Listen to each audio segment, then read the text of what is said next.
మీరు ఇద్దరం నిలబడ్డామన్నా, నేను ఓటికి 1000-2000 రూపాయలు పంచుతా, మీరు రూపాయి కూడా పంచలే, అయినా జనాలు మీకు ఓట్లు వేస్తారు. మీకు ప్రత్యక్ష ఉదాహరణ చెప్తా. ఎమ్మెల్సీ ఎన్నికల్లో కరీంనగర్, నిజామాబాద్, ఆదిలాబాద్ గ్రాడ్యుయేట్స్ ఎలక్షన్లో ఇలా బీజేపీ నుంచి అంజిరెడ్డి గారు, కాంగ్రెస్ నుంచి నరేందర్ రెడ్డి గారు బీసీ బహుజన అభ్యర్థిగా ఇలా ప్రసన్న హరికృష్ణ గారు నిలబడ్డారు.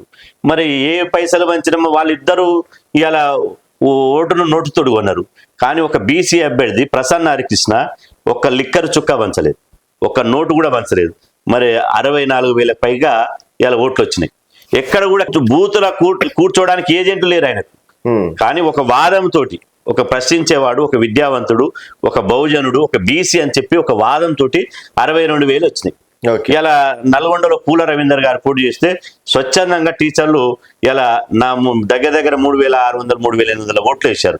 కానీ డబ్బులు వంచిన వాళ్ళు ఇలా గెలిచారు. అది పెద్ద క్రైటీరియా కాదు. అంటే ప్రశ్నించే వాళ్ళని, ప్రజల కోసం పనిచేసే వాళ్ళని ఎవరు కూడా సమాజం వదులుకోదు. తెలంగాణ సమాజం చాలా చైతన్యమైనటువంటి సమాజం. ఇలా నేను చాలా విషయాల్లో అగ్రకులాలు అయినప్పటికీ రఘునందన్ రావు గారు ఉన్నారు, మెదక్ పార్లమెంట్ సభ్యుడిగా పోటీ చేశాడు. అక్కడ వెంకటరామరెడ్డి టీఆర్ఎస్ అభ్యర్థి, నేను పోయినా, విపరీతమైనటువంటి డబ్బులు పంపిణీ వెంకటరామరెడ్డి గారు కలెక్టర్ గారు రిజైన్ చేసి పోటీ చేశాడు. కానీ రఘునందన్ రావు గారు టీవీ చర్చల ద్వారానో అక్కడనో ఇక్కడనో ప్రశ్నిస్తాడు, మాట్లాడతాడని చెప్పి పార్లమెంట్ సభ్యునిగా ఓట్లేసి గెలిపించారు. కానీ అదే పైసలు పంచినట్టు వెంకటరామరెడ్డి గారిని ఓడగొట్టారు కదా. అదే అంటే ఇట్నే చూసుకుంటే గతంలో మల్కాజ్గిరి నుంచి కొడంగల్లో ఓడిపోయినటువంటి రేవంత్ రెడ్డి గారిని మల్కాజ్గిరి ప్రజలు ప్రశ్నిస్తాడు, ఇలా బాగా మాట్లాడతాడు, ప్రజల కోసం పనిచేస్తాడని రేవంత్ రెడ్డి గారిని గెలిపించారు కదా. కాబట్టి ప్రశ్నించటోని, ప్రజల కోసం పోరాటం చేస్తూని, వాళ్ళ భవిష్యత్తు గురించి ఆలోచించటోని తెలంగాణ సమాజం ఎప్పుడు వదులుకోదు. ఇవాళ డబ్బు అనేది కొంతమేరకు మాత్రమే ప్రభావితం చేస్తుంది. సరే, ఇప్పుడు బీసీలలో చూసుకుంటే ఒకవైపు తీర్మాన మల్లన్న గారు అదే ఎజెండా, ఒకవైపు కవిత గారు కూడా బీసీల కోసం, సామాజిక తెలంగాణ కోసమే నా ఆరాటం అని వారంటున్నారు.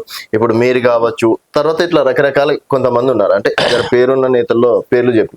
సో ఏందన్న పరిస్థితి? మరి ఇప్పుడు కవిత గారు కొత్త పార్టీ పెట్టబోతున్నారని ఒక చర్చ నడుస్తుంది. ఇప్పుడు తీన్మార్ మల్లన్న అనే వ్యక్తి ఒక బీసీ బిడ్డ. ఆయన బీసీల కోసం పనిచేయడంలో తప్పేం లేదు. ఎందుకంటే బీసీ జాతిలో పుట్టిండు కాబట్టి ఆ జాతి కోసం, నా జాతికి జరుగుతున్నటువంటి అన్యాయాన్ని ప్రశ్నించాలి, నా జాతికి న్యాయం చేయాలని చెప్పి కొట్లాడుతున్నాడు.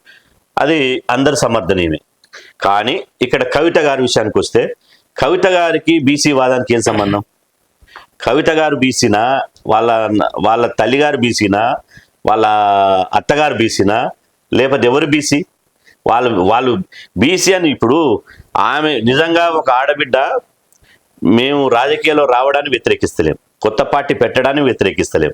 కవిత గారిని మాకు వ్యక్తిగతంగా ఆమెతోటి ఎలాంటి భిన్నాభిప్రాయాలు కానీ భేదాభిప్రాయాలు లేవు. కానీ ఇక్కడ బేసిక్ ప్రశ్న ఏంటంటే, బీసీ సమాజం నుంచి ప్రశ్న ఏంటంటే, ఇవాళ బీసీలలో వస్తున్నటువంటి చైతన్యాన్ని, బీసీలలో వస్తున్నటువంటి రాజకీయ అధికార స్పృహను పక్కదారి పట్టించడం కోసం బీసీ వాదం ఎత్తుకోవడమే తప్ప, అవకాశవాదం కోసం ఎత్తుకోవడం తప్ప, నిజంగా వాళ్ళకు బీసీల పట్ల ఏ మాత్రం చిత్తశుద్ధి లేదు. ఒకవేళ బీసీలకు కేవలం ఆమె పార్టీ పెట్టింది అనుకోండి అన్న, కవిత గారు రేపన్నాడు పార్టీ పెట్టారు అనుకోండి, బీసీలకు సంబంధించి సక్సెస్ అవుతారు అనుకోవచ్చు. ఇప్పుడు పార్టీ పెట్టడం అనేది రాజ్యాంగం కల్పించినటువంటి హక్కు, ఆమె స్వేచ్ఛ, ఆమెకు పెట్టేటువంటి అధికారం ఉంది.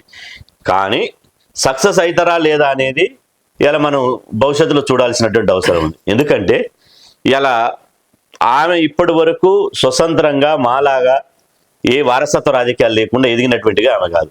ఆమె వారసత్వ రాజకీయాల నుంచి తండ్రి చాటు బిడ్డగా వచ్చిన ఆమె ఇప్పటి వరకు స్వతంత్రంగా ఎక్కడ కూడా పనిచేయలేదు. ఆమె విద్యార్థి దశ నుంచే విద్యార్థి ఉద్యమాలు చేసింది, లేదా ఒక స్టూడెంట్ ఆర్గనైజేషన్లో పనిచేసింది. ఆ తర్వాత తెలంగాణ ఉద్యమంలో స్వతంత్రంగా పనిచేసిందని లేదు. వాళ్ళ నాన్న కేసీఆర్ గారు పార్టీ పెడితే ఆమె అమెరికాలో ఉండి పార్టీ డెవలప్ అయిన తర్వాత పార్టీలకు వచ్చి జాగృతిని పెట్టుకొని వాళ్ళ నాన్న సపోర్ట్ తోటి ఎంపీ అయింది, వాళ్ళ నాన్న సపోర్ట్ తోటి ఎమ్మెల్సీ అయింది. వాళ్ళ నాన్న సపోర్ట్ తోటే కవిత గారికి గౌరవం దక్కిందంటే కవితగా గౌరవం దక్కలే, కేసీఆర్ బిడ్డగా గౌరవం దక్కింది. మరి ఆపు చూసి బలప అనుకుంటే అది ఏం చేస్తారో ప్రజలు నిర్ణయించుకుంటారు. కానీ బీసీ సమాజం ఎప్పటికీ కవిత గారిని నమ్మదు. ఇవాళ మేకవన్య పులులను బీసీలు ఎప్పుడు నమ్మరు. ఇవాళ వాళ్ళు మేకలు, తోడేళ్ళు మేక తోలు కప్పుకొని వస్తున్నారు. అన్న తోడేళ్ళు కాదన్న, మేక తోలు కప్పుకొని వస్తున్నారు. Recent అట్లా గా భావిస్తాం మేము. చూసుకున్నట్టయితే పులే విగ్రహం అసెంబ్లీలో పెట్టాలని ఫైట్ చేయడం కావచ్చు, గతంలో అంబేద్కర్ విగ్రహం కూడా నేను ఫైట్ చేసినందుకే అసెంబ్లీలో పెట్టారని చెప్పేసి కావచ్చు. అండ్ రీసెంట్ గా బీసీలకు సంబంధించి 42% ఇవ్వాల్సిందే, 3 విభాగాలకు ఇవ్వాల్సిందే అని చెప్పేసి ధర్నా చేయడం కావచ్చు. ఇవన్నీ మరి ఏమనుకోవచ్చు? ఇప్పుడు ఇవన్నీ ఆయనకు చూస్తుంటే అవసరం లేదు కదా. ఇవన్నీ చూస్తుంటే అంతకుడే సంతాపం తెలిపినట్టుంది.